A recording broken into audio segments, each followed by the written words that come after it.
கோயிலுக்கெல்லாம் போயிட்டு சாமி தரிசனம்லாம் பார்த்துட்டு வீட்டுக்கு 3:30க்கு தான் வந்தோம். விடிய காலம் 4 மணிக்கு பஸ் ஏறி விடிய காலம் 3:30க்கு தான் வந்தோம். ரொம்ப தூரம் ட்ராவல். சாமி தரிசனம் பார்த்துட்டு வரப்போ கால் ரொம்ப வீங்கிருச்சு. மெட்டியெல்லாம் கழட்டி வச்சுட்டேன். செப்பலை என்னால் போட முடியல. கால் பாருங்கள் எப்படி வீக்கமாக இருக்குது. நடக்க கூட முடியல இதில். சேரீ ஒன்று அம்மா எடுத்திருந்தாங்க. அம்மா அப்பா 2 பேரும் சேர்ந்து எடுத்திருந்தாங்க. எனக்கு ரொம்ப பிடிச்சிருக்கு இந்த சேரீ. இந்த மாதிரி சேரீ கட்டினா எனக்கு ரொம்ப பிடிக்கும். இந்த கட்டினா குண்டாக இருப்பேன். அப்புறம் பார்த்திங்கன்னா இந்த மாதிரி சின்ன சின்ன பொருளெல்லாம் எடுத்து கொடுத்துருந்தாங்க. இந்த சின்ன சோம்பா இருக்குல்ல, அதை இங்கே எங்கள் பையனுக்கான் அவன் சின்னதாக இருக்கனால அந்த சின்ன சோம்பான்.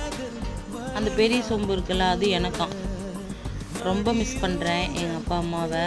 அவங்க என்னை திட்டினதும் இல்லை, அடித்ததும் இல்லை. ரொம்ப ஃபீலிங்காக இருந்துச்சு அவங்க ஊருக்கு கிளம்புறப்ப.